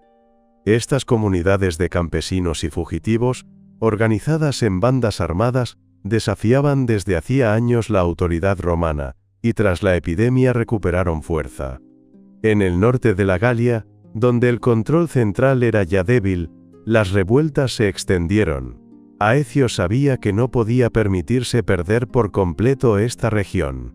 Envió contra las Vacaudae a uno de sus oficiales de confianza, Mayoriano. La campaña fue llevada a cabo con firmeza y terminó con éxito. Los rebeldes fueron aplastados y el orden restablecido. La victoria, sin embargo, tenía un significado más amplio. Puso en primer plano a una nueva generación de dirigentes. Mayoriano, el enérgico oficial que había logrado derrotar las revueltas, se convertiría, 2 décadas más tarde, en emperador de Roma. En torno a Aecio también estaba Ricimero, un joven comandante de origen bárbaro, hijo de un noble suevo y de una princesa goda. Nunca llevaría la corona, pero movería los hilos desde la sombra, convirtiéndose en el hombre detrás de los emperadores. Así, los años turbulentos posteriores al 442 no trajeron solo crisis, sino también una transición generacional. A la sombra de Aecio se formaban los líderes que habrían de gobernar Occidente cuando él ya no estuviera. La epidemia había vaciado ciudades y llanuras, pero de sus ruinas se alzaban hombres nuevos, preparados para tomar las riendas de un mundo en declive. Mientras en las provincias surgía una nueva élite militar, en Italia la situación era muy distinta. Tras la pérdida de Cartago, miles de personas huyeron de África. Aristócratas, grandes terratenientes y clérigos cruzaron el mar, dejando atrás vastas propiedades y riquezas perdidas. Se les encontraba en los puertos de Italia, en los barrios de Roma o en Rávena, no como señores de la tierra, sino como exiliados que pedían ayuda al Estado. Estos refugiados no eran una masa anónima, sino parte de la aristocracia que en otro tiempo había dominado el imperio. Llegaban con pretensiones, con títulos y con la convicción de que Roma les debía apoyo. Al mismo tiempo, representaban un peligro. Abandonados a su suerte, podían volverse contra el gobierno, provocar disturbios sociales o incluso buscar el respaldo de los enemigos. Valentiniano III y Aecio entendieron pronto que no podían ignorarlos. Pero el imperio estaba empobrecido, el tesoro agotado por las guerras con los vándalos y por la pérdida de los impuestos africanos. Por eso se tomaron medidas excepcionales. Los refugiados recibían exenciones fiscales. Los acreedores no podían exigirles intereses por los préstamos. Y el Estado ofrecía ayudas directas a los arruinados. Era una política de emergencia, destinada a preservar su lealtad y evitar revueltas. En paralelo, también hubo intentos de repatriación. Mediante negociaciones con Geiserico, una parte de los refugiados pudo regresar a sus propiedades, pero la mayoría permaneció en Italia. Eran la imagen viva del declive, aristócratas convertidos en mendigos del Estado, hombres que vestían las ropas de Roma, pero que vivían de la caridad del imperio. Hispania era, a su vez, una región agitada. Tras el cruce del Rin en el 406, grupos de vándalos, alanos y suevos, habían llegado a la península ibérica. Los vándalos acabarían abandonando la región para conquistar África, pero los suevos se establecieron en el noroeste, en Gallaecia, donde fundaron un pequeño reino con capital en Braga. Bajo el rey Réquila, su poder creció rápidamente. A partir del 441, conquistaron las provincias de Cartaginiensis y Bética, extendiendo su dominio mucho más allá de Gallaecia. En pocos años, los suevos habían pasado de ser un pueblo migratorio a convertirse en señores de gran parte de Hispania. La autoridad romana se reducía cada vez más, y los vínculos con el sur de la península corrían el riesgo de perderse definitivamente. En el 446 Aecio intentó una reconquista. Nombró a Vitus Magister Utriusque Militiae y le confió un ejército formado tanto por tropas regulares como por contingentes visigodos. El objetivo era devolver a control romano las provincias del sur y reafirmar la autoridad imperial frente a los suevos. Al principio, la campaña parecía prometedora, pero Vitus vaciló demasiado. Mientras tanto, Réquila reunió un ejército poderoso y decidió la confrontación.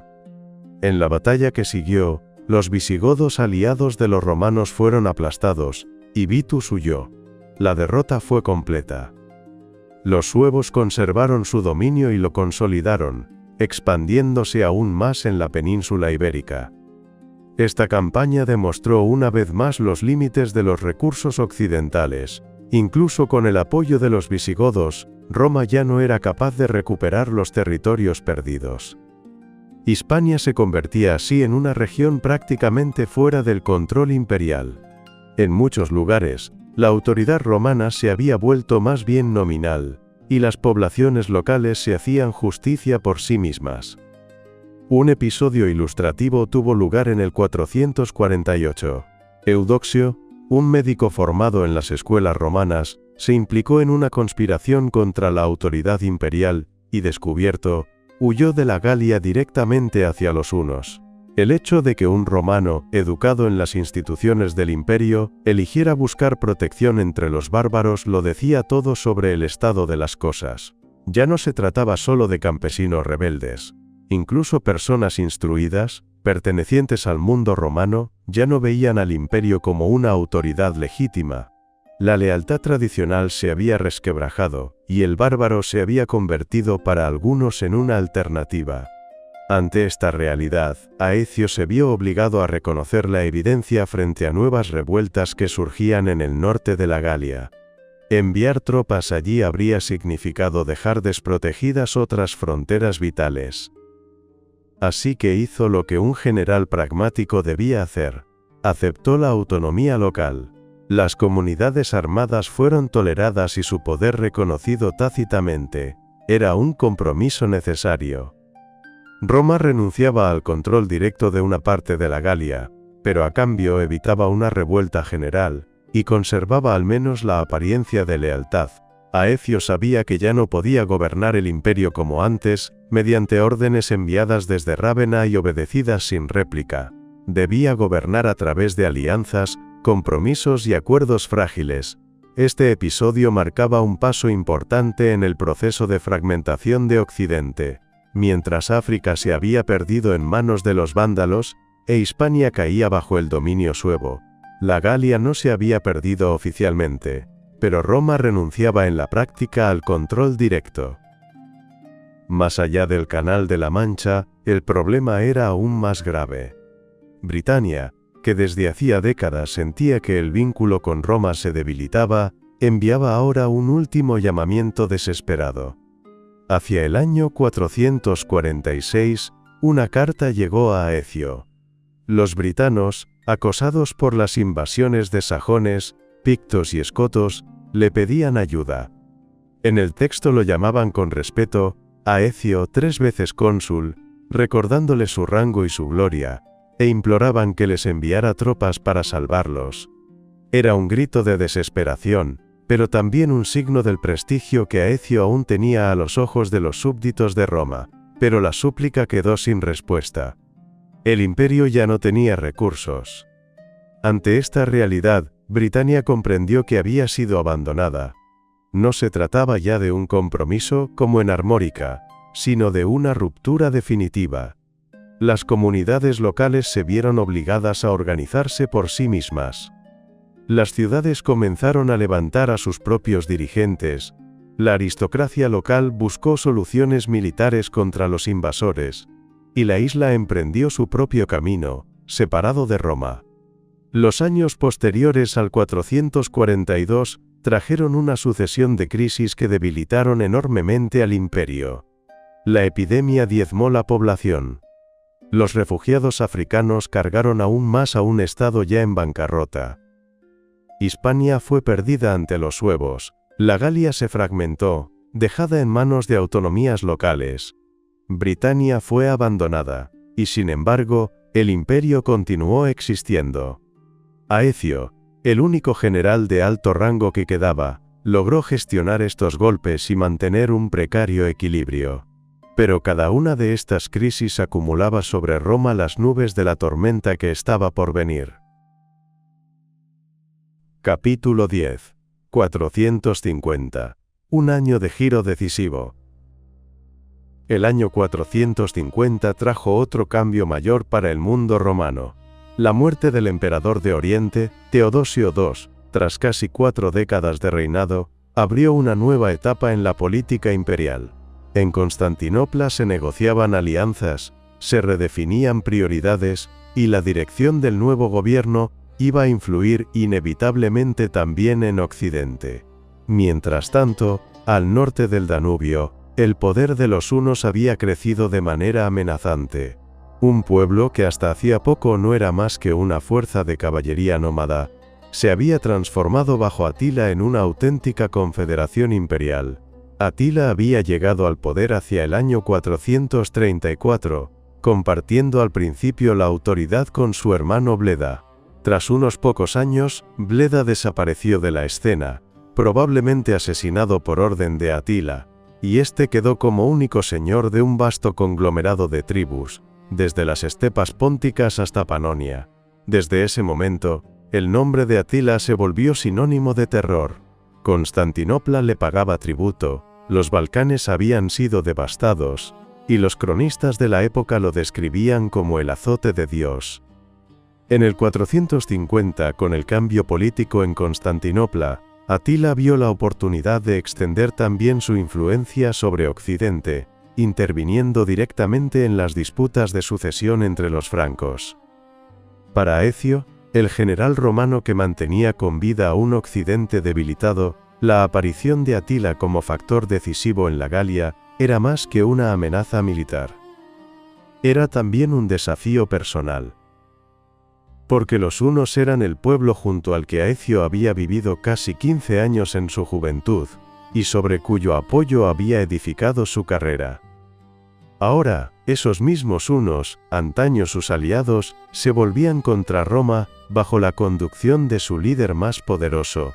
Ese mismo año 450, mientras Oriente se sacudía por la muerte de Teodosio, en el norte de la Galia moría un rey franco. Su fallecimiento abrió una disputa por la sucesión entre dos hijos, cada uno reclamando la jefatura de la tribu. Las fuentes no son claras sobre sus nombres, y la cronología de los hechos sigue siendo incierta, pero los historiadores coinciden en que la rivalidad fue real y tuvo consecuencias mayores. Atila entró de inmediato en este juego, declarando su apoyo al hijo mayor.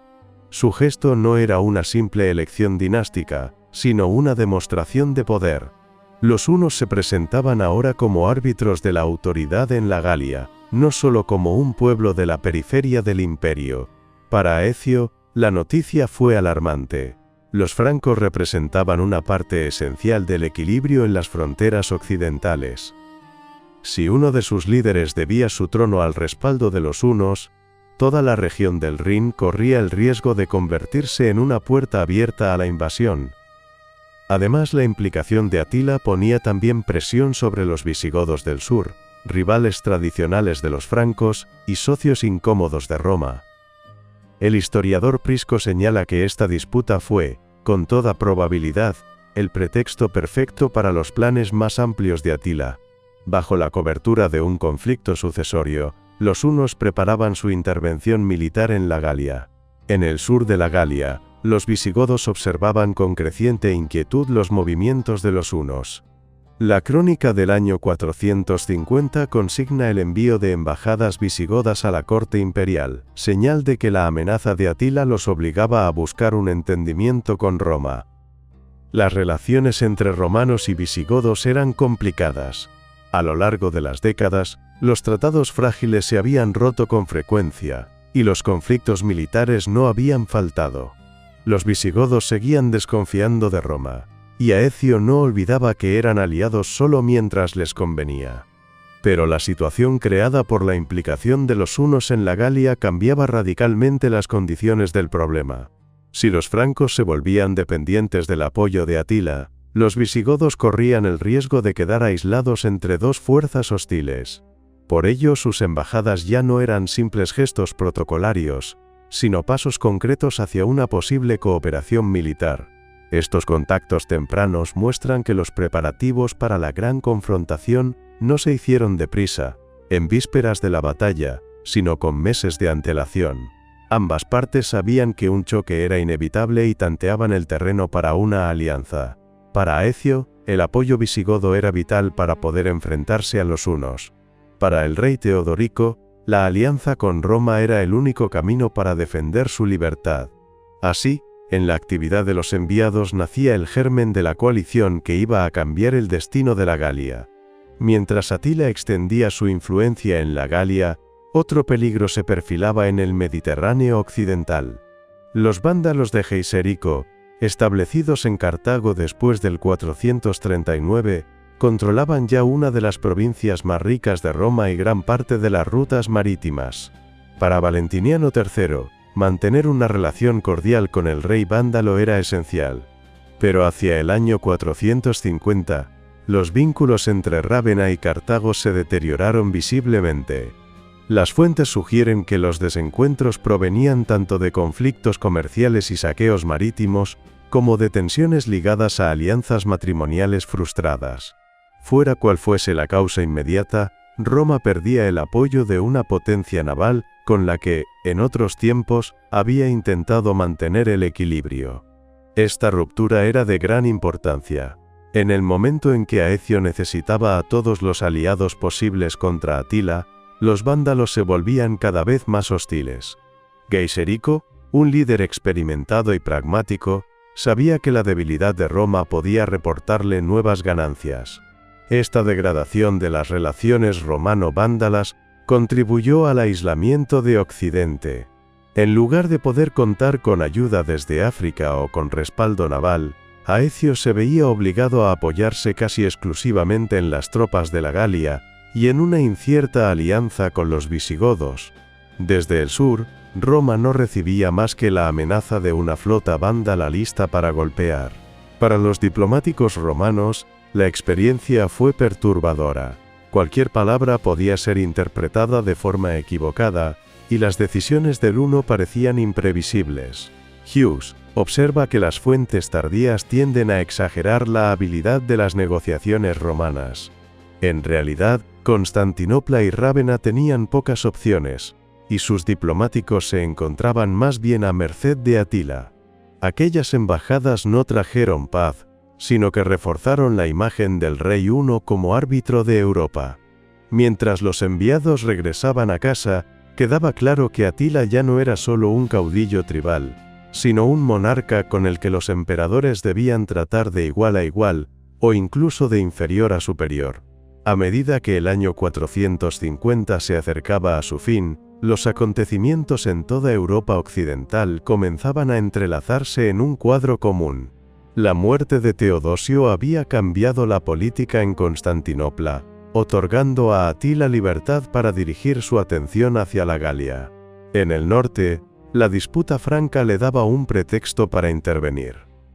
En el sur, las embajadas visigodas tanteaban el terreno para una alianza con Roma.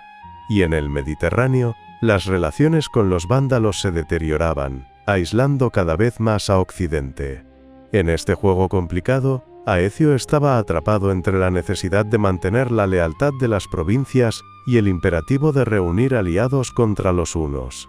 Él sabía mejor que nadie lo que significaba el poder de Atila. Lo había visto crecer, conocía sus métodos y entendía que, cuando el huno fijaba la vista en un territorio, la lucha se volvía inevitable. Aquellos meses fueron el preludio de la gran confrontación. Nada ocurría aún en los campos de batalla, pero las decisiones tomadas en cancillerías y cortes de reyes preparaban la marcha del ejército huno. Cuando los enviados regresaban a Rávena con noticias inquietantes, cuando los visigodos aún dudaban y los vándalos daban la espalda, Aecio quedaba con la tarea de construir casi desde cero una coalición. Todo lo ocurrido en el 450 mostraba que la apuesta ya no era por una provincia o una frontera, sino por la supervivencia misma de todo Occidente romano. Capítulo 11. La batalla de los campos cataláunicos. El año 451 marca uno de los momentos más dramáticos de la antigüedad tardía.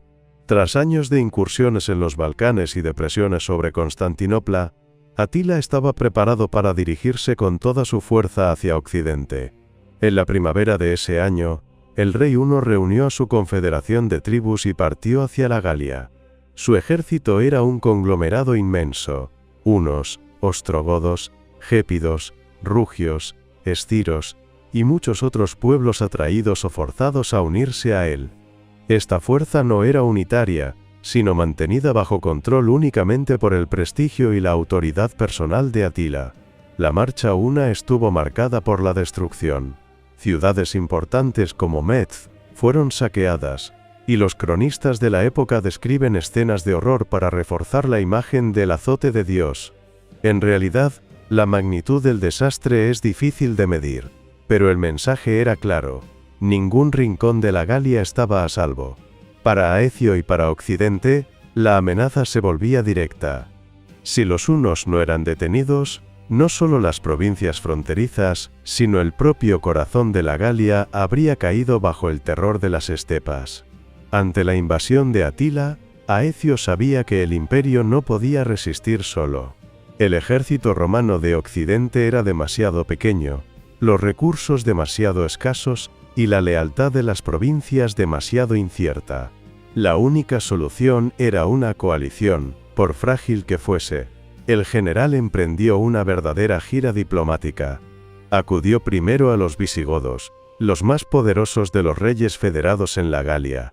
El rey Teodorico I era un socio difícil, recordando los conflictos y humillaciones pasadas, pero la perspectiva de una dominación huna lo convenció de aceptar la alianza. Después, Aecio buscó el apoyo de los alanos, un pueblo de origen sármata asentado en la zona de Orleans. Eran menos fiables, a menudo dispuestos a pasarse al bando de quien les ofreciera más. Sin embargo, su presencia era esencial para reforzar el centro del frente. Burgundios y francos fueron también movilizados. Aunque divididos por rivalidades internas, eran conscientes de que, si Atila imponía su dominio, su autonomía desaparecería. Este fue quizá el mayor logro de Aecio. No una victoria militar, sino una victoria diplomática. Había conseguido reunir a pueblos que, en otras circunstancias, se habrían enfrentado entre sí. Bajo la amenaza común de los hunos, romanos y bárbaros se preparaban para luchar codo con codo. En la primavera del 451, los hunos avanzaron hacia el corazón de la Galia y llegaron a las puertas de Orleans. La ciudad resistía con desesperación, pero las murallas comenzaban a ceder. En el momento decisivo, la noticia de la llegada de Aecio y sus aliados cambió el curso de los acontecimientos. Atila abandonó el asedio y ordenó la retirada, prefiriendo escoger él mismo el terreno de la confrontación. Su movimiento fue calculado. En lugar de arriesgar grandes pérdidas entre murallas, situó a su ejército en las amplias llanuras de Champaña, cerca de Chalons. Allí, su caballería podía maniobrar libremente, y el terreno abierto le ofrecía la ventaja de la movilidad. Aecio y Teodorico lo siguieron de cerca. La coalición romano-visigoda marchaba con determinación, resuelta a no permitir que los hunos se reagruparan. Era el momento en que ninguna de las partes buscaba ya tratados. Todos entendían que el destino de la Galia iba a decidirse en la batalla. Así, a mediados del año 451, dos ejércitos inmensos se miraban frente a frente. En el campo huno, una amalgama de tribus unidas por el miedo y el prestigio. En el campo romano, una alianza de desconfiados mantenida unida solo por el peligro común. En cuestión de horas, los campos cataláunicos iban a convertirse en el escenario de una de las batallas más célebres de la antigüedad tardía. Antes del enfrentamiento, el orden de batalla se volvió esencial. Ambos bandos sabían que, en una lucha donde la diversidad de tribus podía conducir en cualquier momento al caos, la disposición de las tropas podía decidir la victoria. Atila situó a los hunos en el centro. Eran el núcleo de su ejército, la caballería rápida y mortal que había sembrado el terror en toda Europa. En los flancos, junto a ellos, estaban los ostrogodos y otras tribus sometidas, gépidos, rugios, esciros, cada una con sus propios intereses, pero unidas bajo la autoridad del rey Huno. Aecio eligió una disposición más sutil. En el centro colocó a los alanos, considerados los más inseguros de los aliados. Su posición les ofrecía apoyo tanto de los romanos como de los visigodos, reduciendo la posibilidad de que en medio de la batalla pasaran al bando enemigo. En el flanco derecho alineó a los romanos y sus foederati, entre ellos burgundios y francos. A la izquierda, Aecio dejó el espacio a los visigodos de Teodorico I, la componente más poderosa de la coalición.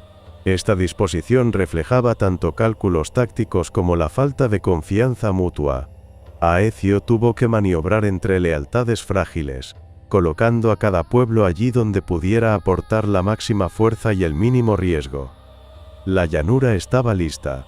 Ambos ejércitos, masivos y diversos, se observaban desde posiciones opuestas, esperando la señal que desencadenaría el choque decisivo. Las líneas se acercaron, y los primeros golpes se dieron en el centro del frente. Atila lanzó a su caballería una directamente contra los alanos, a quienes Aecio había situado allí a propósito. El impacto fue violento. Los hunos buscaban romper la línea central y dividir en dos a la alianza romana. Su caballería veloz ejecutaba ataques repetidos, y el polvo levantado por los caballos cubría la llanura. A los alanos les costaba resistir y empezaban a mostrar signos de debilidad. En los flancos, sin embargo, la situación se equilibraba. Los visigodos de Teodorico entraban en contacto con los ostrogodos aliados de los hunos. A la derecha, los romanos y sus foederati burgundios y francos mantenían la línea, más disciplinados pero con fuerzas limitadas. Por fortuna para los romanos, ninguno de los flancos cedía de manera decisiva, lo que convertía el centro, donde los hunos presionaban duramente a los alanos, en el punto crítico de toda la batalla. El enfrentamiento en el flanco izquierdo estaba cargado de simbolismo. Dos ramas del mismo pueblo godo, separadas por alianzas y empujadas a matarse entre sí. En medio de la lucha, el propio Teodorico dirigía a los suyos. Aunque anciano, eligió combatir junto a sus guerreros, exhortándolos a resistir el ataque ostrogodo.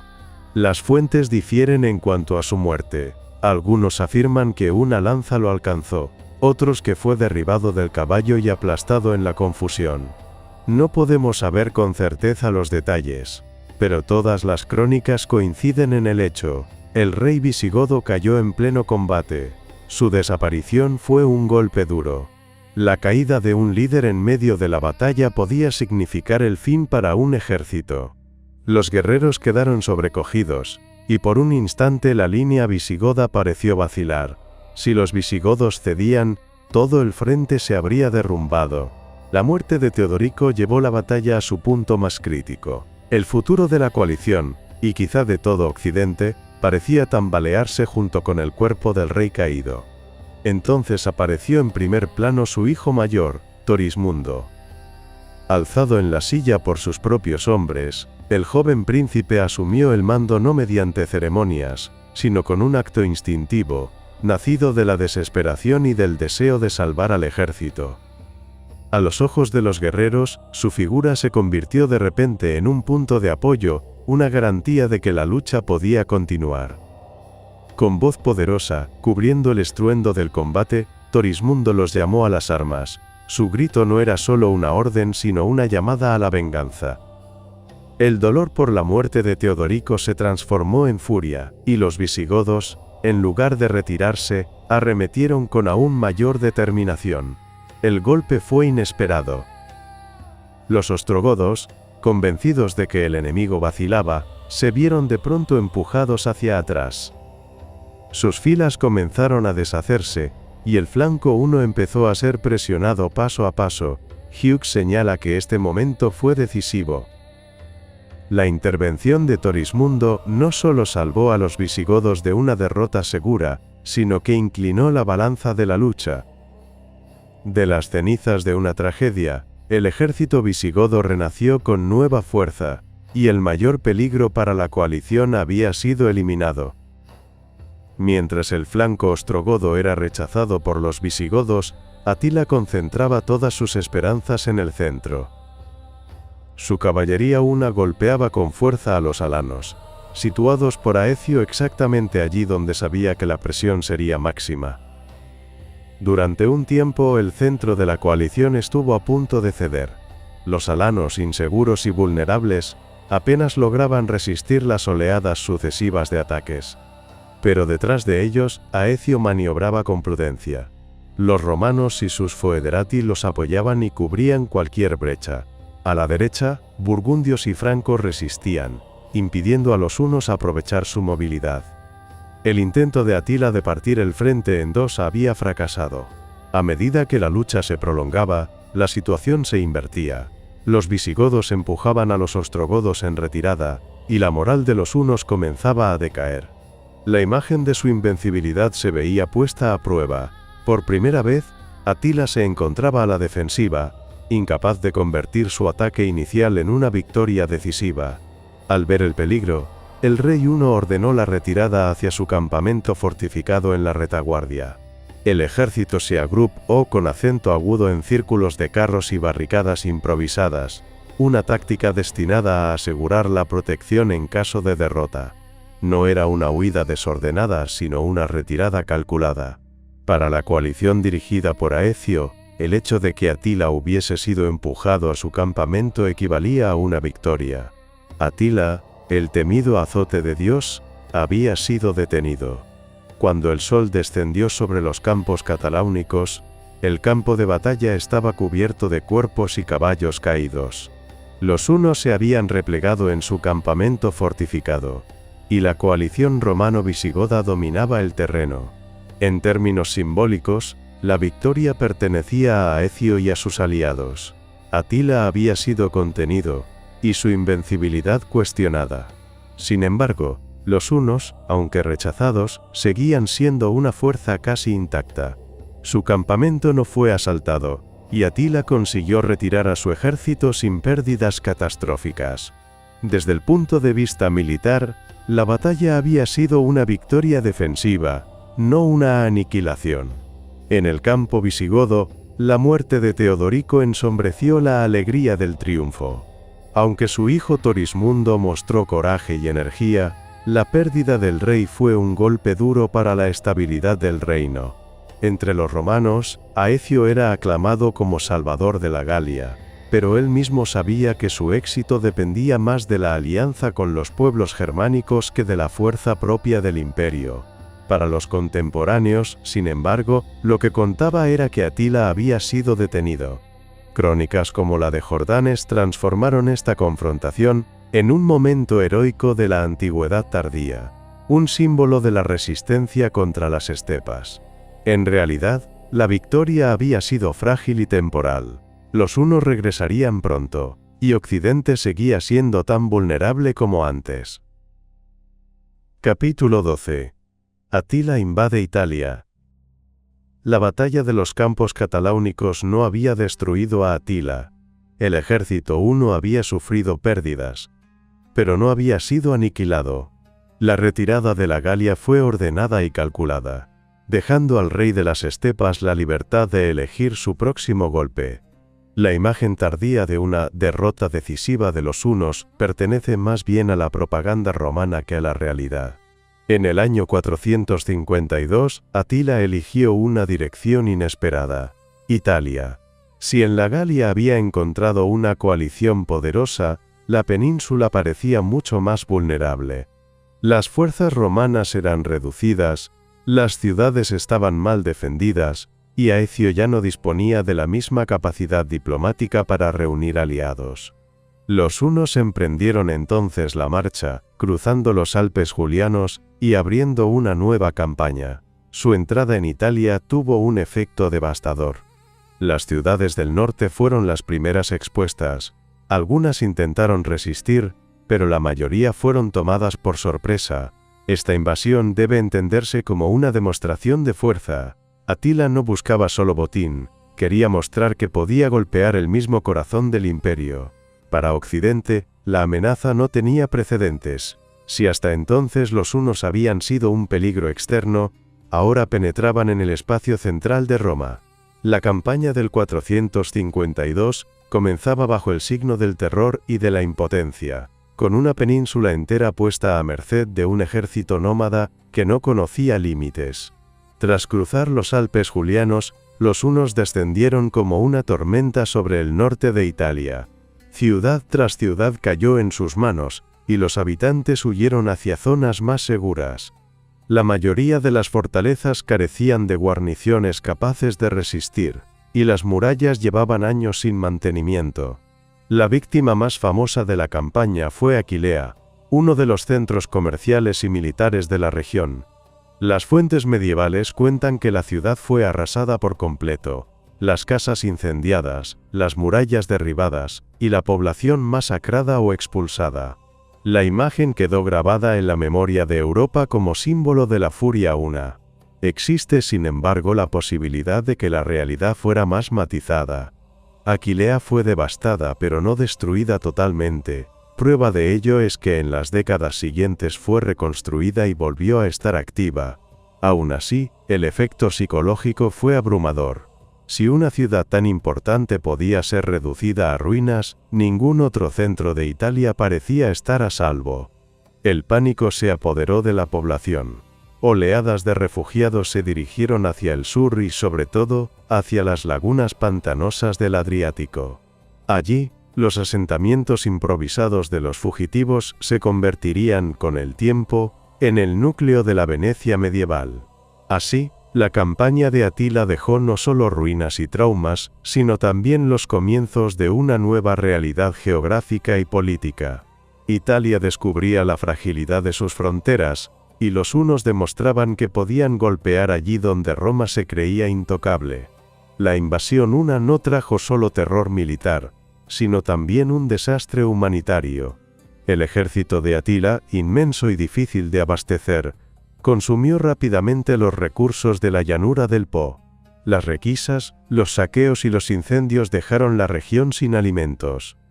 Al mismo tiempo, la falta de higiene y el constante movimiento de personas favorecieron la aparición de epidemias. Las fuentes no ofrecen detalles claros, pero todas sugieren que tanto la población local como el ejército huno se vieron afectados. El hambre y las enfermedades debilitaron la resistencia de las comunidades itálicas y transformaron la invasión en una catástrofe de gran magnitud. Estas condiciones explican en parte las decisiones posteriores de Atila. Una campaña prolongada en Italia se volvía difícil cuando faltaban provisiones y los soldados morían no solo en combate, sino también a causa de las enfermedades. Ante el colapso de la defensa, las autoridades de Rávena eligieron la vía de la negociación. Se envió una delegación a Atila para pactar la paz. Al frente de ella estaba el Papa León I, acompañado de senadores y oficiales imperiales. El encuentro tuvo lugar en algún punto de las llanuras del norte de Italia. La imagen del Papa solo frente al rey de los hunos quedó profundamente grabada en la tradición cristiana. Las fuentes describen a León como un hombre de extraordinaria autoridad moral, capaz de impresionar a Atila y obtener su retirada sin combate. Las pinturas y leyendas posteriores transformaron este episodio en un momento de triunfo espiritual sobre la barbarie. Sin embargo, las explicaciones son más complejas. Los hunos se encontraban en una situación difícil. El hambre, las enfermedades y la falta de provisiones hacían imposible una campaña prolongada. Además, los ejércitos imperiales de Oriente amenazaban con atacar los territorios hunos del Danubio, obligando a Atila a regresar. De este modo, la embajada romana llegó en un momento oportuno, ofreciéndole al rey un pretexto honorable para poner fin a la campaña. La retirada una fue presentada como un éxito del Papa y como un signo de la protección divina sobre Roma. Más allá de esta interpretación, el resultado era claro. Italia se libraba de una catástrofe y por un tiempo podía respirar de nuevo. Tras la entrevista con el Papa León I y la delegación romana, Atila ordenó la retirada del ejército. Los hunos regresaron por los Alpes, dejando tras de sí un norte de Italia devastado, ciudades saqueadas, aldeas abandonadas, regiones asoladas por el hambre y las enfermedades. La península había sido librada de una catástrofe total, pero solo porque los hunos mismos ya no podían continuar la campaña. En todo este panorama, Aecio aparece poco en las fuentes. Aunque seguía siendo el general supremo de Occidente, no se le menciona directamente en relación con los acontecimientos del 452. Sin embargo, resulta difícil imaginar que no estuviera implicado en la preparación de la embajada y en los consejos que decidieron evitar el enfrentamiento militar. Conviene remarcar, no obstante, que la supervivencia de Italia en el 452 no se debió a una victoria romana, sino a una combinación de circunstancias, en la que el papel de Aecio permanece en gran medida oculto. Capítulo 13. El asesinato de Flavio Aecio. Poco después de la devastación de Italia, el peligro huno se extinguió de manera repentina. En el año 453, Atila murió inesperadamente, en la noche de bodas con una joven princesa llamada Ildico. Las fuentes difieren. Algunos dicen que se ahogó en su propia sangre a causa de una hemorragia, otros especularon con una traición. Sea cual fuere la verdad, su desaparición pareció un acto de providencia para los romanos y para sus súbditos. La muerte del rey arrojó a la confederación una al caos. Sus hijos intentaron repartirse la herencia, pero la autoridad personal de Atila no podía ser reemplazada. Las tribus que le habían estado sometidas, gépidios, ostrogodos, rugios, alanos, se levantaron en armas. En el 454, a orillas del río Nedao, los hunos fueron derrotados y su poder se derrumbó casi de la noche a la mañana, sin que Roma jugara papel alguno en aquella batalla. Tras la desaparición de los hunos, Aecio quedó como la única figura militar de envergadura en Occidente. El ejército le era fiel, la aristocracia lo respetaba y su prestigio era inmenso. Para muchos él era el verdadero dueño del imperio, el hombre sin el cual Roma no podía sobrevivir. Un poder semejante despertaba inevitablemente la suspicacia del emperador Valentiniano III. Débil y falto de experiencia, el emperador se sentía cada vez más eclipsado por su general. Hasta entonces, parte de esas tensiones habían sido moderadas por su madre, Gala Placidia, que sabía equilibrar la relación entre el trono y el comandante del ejército. Sin embargo, tras su muerte en el 450, Valentiniano había quedado solo, sin la protección ni la autoridad de su madre. En ausencia de Gala, las sospechas del emperador crecieron. Aecio intentó consolidar su posición mediante una alianza matrimonial. Propuso que su hijo, Carpilio, se casara con una hija de Valentiniano. Era un intento de vincular la familia del general con la dinastía imperial y asegurarse así influencia a largo plazo. Para Valentiniano, sin embargo, aquel plan no era un gesto de lealtad, sino una señal de ambición desmesurada. Los cortesanos y consejeros explotaron sus temores, presentando a Aecio como un rival que preparaba la usurpación del trono. Así, el general que parecía indispensable para la supervivencia del imperio se convirtió, a los ojos del emperador, en la mayor amenaza. 454 trajo el fin de quien había mantenido con vida al imperio romano de Occidente. En Rávena, bajo las bóvedas del palacio, se consumó una escena tan inesperada como trágica. Aecio, acostumbrado a tratar con los emperadores como un igual, había sido convocado a una audiencia con Valentiniano III. Llegó convencido de que iba a tratar los asuntos habituales de finanzas y administración, quizás incluso planes para el futuro del ejército. Pero en los ojos del emperador ya no había lugar para el consejo, solo para la sospecha y el miedo. Ante los cortesanos, Valentiniano se levantó y acusó al general de querer arrebatarle el trono. Las palabras no fueron debatidas ni juzgadas. El emperador desenvainó la espada y, con furia descontrolada, golpeó al único hombre que todavía defendía a Occidente. Heraclio, su eunuco, se abalanzó también, y juntos derribaron a Aecio. No hubo defensa, no hubo veredicto, solo una muerte brutal, en el corazón del palacio. El general que había enfrentado a Atila, que había manejado con destreza el frágil juego de alianzas, que había mantenido con vida a un imperio moribundo, yacía ahora asesinado por aquel a quien había servido. Un testigo, horrorizado, pronunció entonces las palabras que habrían de quedar en la historia: «Has cortado la mano derecha del imperio». Así terminó la vida de Aecio, no en el campo de batalla, no frente a un enemigo bárbaro, sino atravesado por la espada de su propio emperador. La muerte de Aecio no trajo la paz que Valentiniano III había esperado. Al contrario, desaparecido el general, el emperador se encontró solo, desprovisto del brazo que le había asegurado el trono durante 2 décadas. Roma había perdido a su defensor, y el palacio se llenó de susurros y miradas frías. No había pasado ni un año del asesinato cuando la suerte se volvió contra Valentiniano. En marzo del 455, en un campo de Roma, el emperador se ejercitaba con el arco. De pronto, antiguos oficiales de Aecio se lanzaron sobre él. Bastaron unas cuantas estocadas para poner fin a su vida. La venganza fue rápida e inequívoca. Valentiniano pagó el precio de su traición, pero con su sangre se escurrió también la última sombra de estabilidad del imperio. En los días siguientes, Petronio Máximo, un aristócrata rico y ambicioso, se autoproclamó emperador. Su reinado duró apenas unas semanas. No contaba ni con la autoridad del ejército ni con el apoyo del pueblo. Cuando llegó la noticia de que los vándalos de Geiserico se acercaban a Roma, Petronio intentó huir.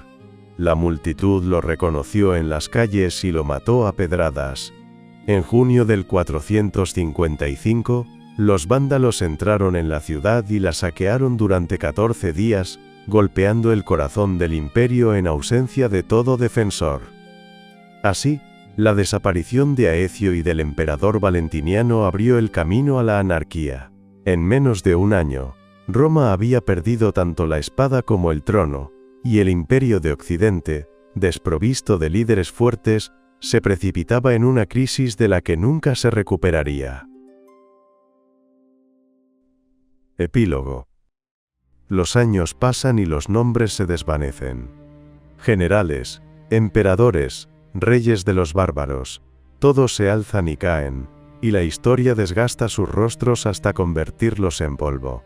Pero sobre las ruinas de Occidente, una silueta permanece erguida: Flavio Aecio. No fue un héroe puro, ni un villano sin escrúpulos. Fue hijo de Roma y de los bárbaros al mismo tiempo, criado entre hunos y godos, formado en sus luchas y vuelto después contra ellos. Cuando el imperio se tambaleaba, sostuvo la espada en la mano derecha y la diplomacia en la izquierda, intentando siempre ganar tiempo para un mundo que se desmoronaba. Ganó batallas y perdió provincias, levantó alianzas y enterró amistades. La tierra de África se perdió, las riquezas se agotaron, y Roma ya no era más que una sombra de sí misma. Y sin embargo, mientras Aecio vivió, Occidente no se derrumbó. Su muerte no llegó en el campo de batalla, sino por una traición fría, en la corte que había intentado proteger. Y con su sangre se escapó también la última oportunidad del imperio. Hoy los historiadores lo contemplan con vacilación. ¿Fue el último romano? ¿Fue un simple político brutal o un genio de la supervivencia? Hughes nos dice que la verdad es más compleja. Aecio fue el rostro de Roma en agonía, ni luz pura, ni oscuridad total, sino una mezcla dolorosa de grandeza y de impotencia. Y quizá esa sea precisamente su tragedia, que, por muy hábil, astuto o valiente que fuese, ningún hombre podía detener el final.